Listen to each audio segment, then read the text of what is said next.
Hi everyone, delonewolf here and welcome to Solitude, our little home away from home. It is also the center of my research projects and of my PI. So over here in the industry tab you can see several of my jobs going, like the Algos one in less than 2 days, Catalyst and Talos blueprint, and also a drone control unit blueprint. I have one BPO running in Charmer Out, but all the others are right here in the Ballet, in Solitude, and same with all my planets, they are here as well. Now what's so special about Solitude? It's a high-sec island surrounded by low and null-sec, so it's very quiet, there's not a lot of people here, and it's a great place to retreat to whenever you are war decked in your main base of operations. Now in today's video I'm going to show you guys the new ice belts, the new ice anomalies, which I've changed and I haven't really shown them in game just yet.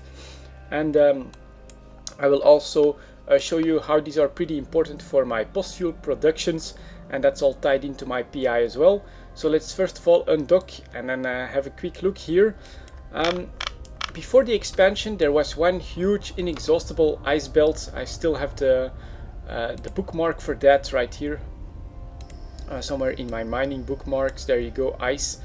Unfortunately those are gone and they've been replaced by smaller cosmic anomalies, such as, let's have a quick look here if I can,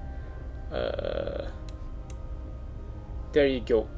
Here we have a blue ice belt. I can simply walk to it, another blue ice belt and a third one, and yeah, so it looks like the one inexhaustible belt has been replaced by 3 respawning ice belts, so you can definitely still get ice in the same system, and it's quite enough right here in Solitude that yeah, there's not really any shenanigans going on concerning that. But yeah, this is how you find the new ice belts now. You can't really bookmark them anymore, you have to find them in the discovery scanner and they will simply show up same as some of the easy cosmic combat sites and the ore sites as well, but there are none here at the moment.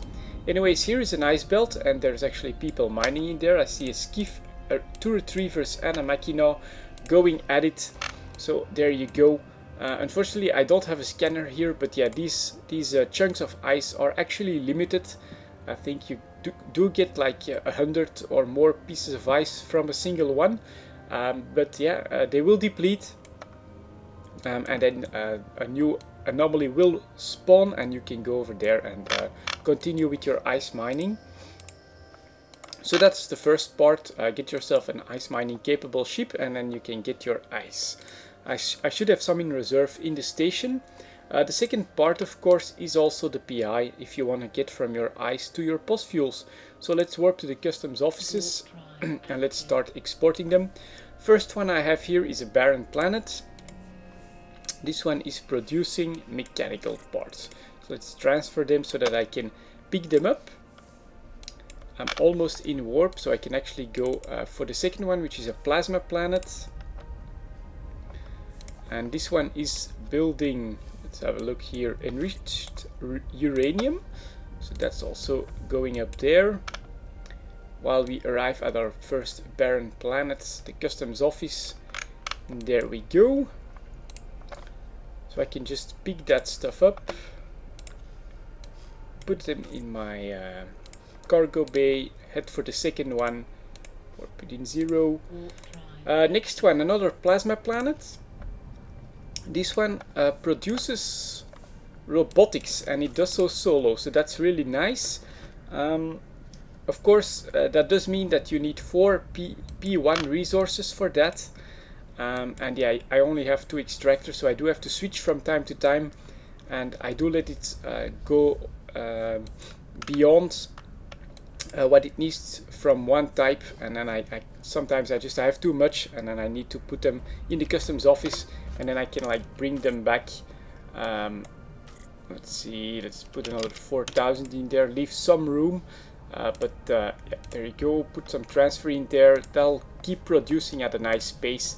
And that's where I make my robotics. In the meantime, here we are at the next station. So let's take the enriched uranium head over there and pick up the robotics. Finally, we have two gas planets. This one is making me coolants, so that's a really easy setup and actually very doable resources. And my final planet is another gas planet, which is building me, this is more of a hybrid setup, it's building me more coolants and the oxygen I need. So there we go, transfer that. Good to go while we are in warp.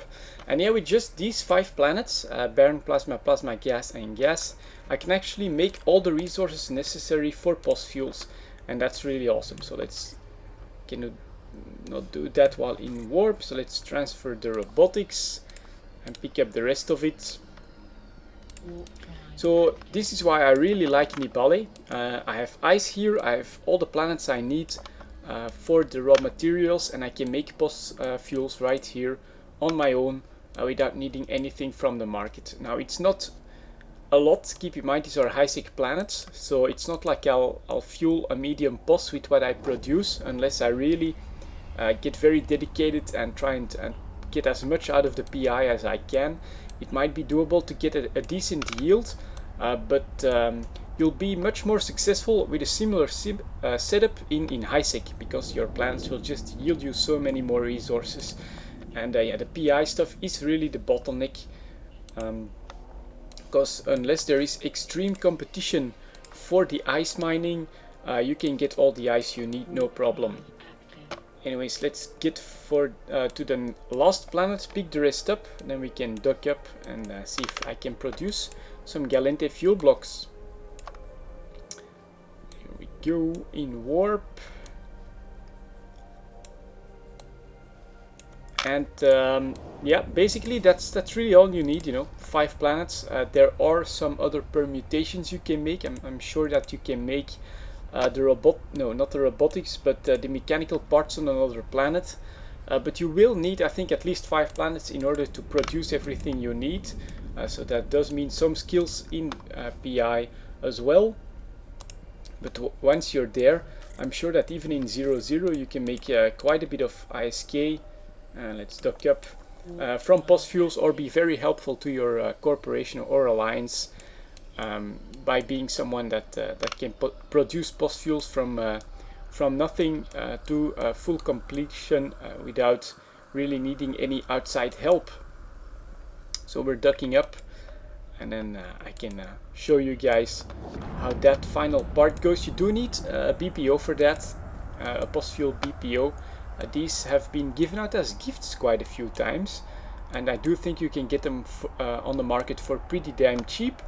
I researched them to 100 material efficiency, which took no time whatsoever. That was really quick, just in one passage in a research slot.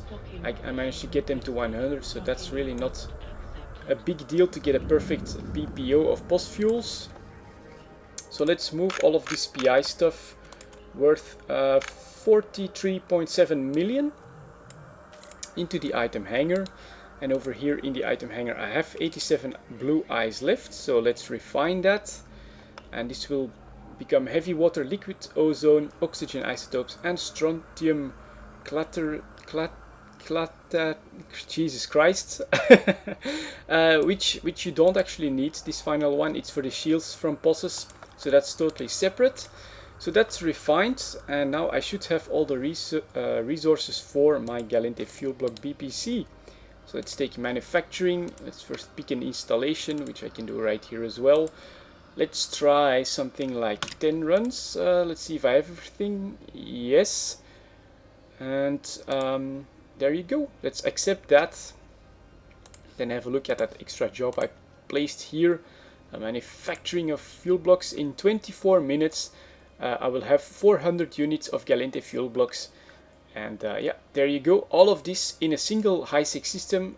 Very safe, pretty easy, and some decent money on the side.